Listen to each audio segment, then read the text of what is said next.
कुछ फिल्में होती हैं जो सिर्फ डराती नहीं है, वो डर मतलब सीधा जहन में बस जाता है।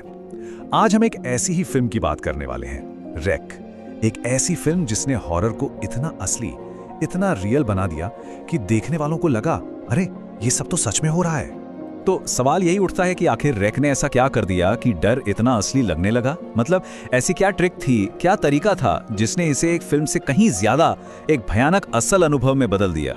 जरा सोच कर देखिए, क्या हो अगर कोई हॉरर फिल्म लगे ही नहीं, बल्कि ऐसा लगे जैसे किसी की आंखों से उसके साथ जो हो रहा है वो सब लाइव चल रहा है। बस यही है रेक की कामयाबी का सबसे बड़ा राज। और इस जीनियस टेक्निक का नाम है फाउंड फुटेज। असल में यही वो टूल था जिसने रियलिज्म को एक अलग ही लेवल पर पहुंचा दिया। सोचिए ना, जब कैमरा हिलता है, आवाज थोड़ी कच्ची सी आती है और सब कुछ ऐसा लगता है जैसे स्क्रिप्टेड है ही नहीं, तो दिमाग भी तो मानने लगता है कि जो दिख रहा है वो सच है। तो ठीक है, अब जरा इसकी कहानी में चलते हैं और देखिए, ये सिर्फ एक कहानी नहीं है, ये तो एक बंद दरवाजे के पीछे पल पल बढ़ते खौफ का एक ऐसा एक्सपीरियंस है जहां से बचने का कोई रास्ता ही नहीं है। कहानी की शुरुआत होती है एक बिल्कुल नॉर्मल टीवी रिपोर्ट से, लेकिन तभी एक इमरजेंसी कॉल आती है और सब कुछ बदल जाता है। रिपोर्टर एंजेला और उसका कैमरामैन वो एक अपार्टमेंट बिल्डिंग में पहुंचते हैं और वहां एक छोटी सी घटना देखते ही देखते एक भयानक मोड़ ले लेती है। फिर अचानक पूरी बिल्डिंग को बाहर से सील कर दिया जाता है।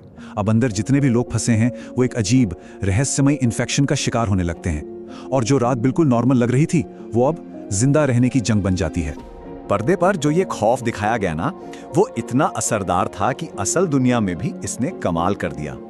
चलिए अब जरा देखते हैं कि इस छोटी सी कम बजट की फिल्म ने बॉक्स ऑफिस पर कितना बड़ा धमाका किया था। अब जरा इन नंबर्स को देखिए। फिल्म बनी थी सिर्फ $1.5 मिलियन में और इसने दुनिया भर में $32 मिलियन से भी ज्यादा कमा लिए। मतलब जबरदस्त।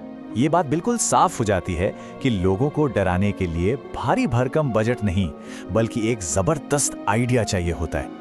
और बात सिर्फ पैसों तक नहीं रुकी। अरे ऑडियंस ने तो इसे हाथों हाथ लिया। IMDb पे 7.4 की रेटिंग। हॉरर फिल्मों के लिए ये रेटिंग बहुत बहुत अच्छी मानी जाती है। इससे पता चलता है कि लोगों को इसका डर सच में पसंद आया। और कमाल की बात यह है कि क्रिटिक्स भी यही मानते थे। आज भी REC को सिनेमा की हिस्ट्री की सबसे डरावनी फिल्मों में से एक गिना जाता है, और ये एक ऐसा टाइटल है जो हर फिल्म को नहीं मिलता। तो सवाल फिर वही है, आखिर ऐसा क्या है इस फिल्म में जो इसे इतना डरावना बनाता है? कौन से वो एलिमेंट्स थे जिन्होंने इसे इतना असरदार बना दिया? चलो अब जरा इसकी सक्सेस के पीछे के सीक्रेट्स को समझते हैं। तो इसकी सक्सेस का राज क्या था?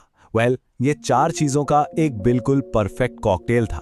नंबर 1, फाउंड फुटेज स्टाइल का वो रॉ रियलिज्म। नंबर 2, एक ही बिल्डिंग में बंद हो जाने का वो दम घोटने वाला एहसास, मतलब क्लॉस्ट्रोफोबिक फीलिंग।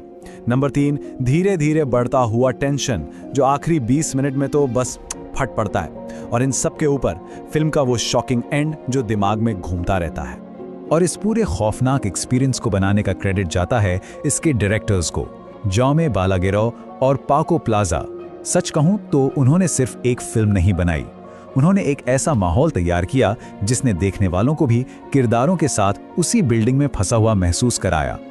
और ये सब हमें एक बहुत ही दिलचस्प सवाल पर लाके खड़ा कर देता है। जिस तरह की जबरदस्त सक्सेस इस फिल्म को मिली और जिस तरह का असली डर इसने पैदा किया, उसे देखते हुए क्या ये कहा जा सकता है कि फाउंड फुटेज ही हॉरर की सबसे असरदार, सबसे डरावनी शैली है? हाँ, सोचने वाली बात है।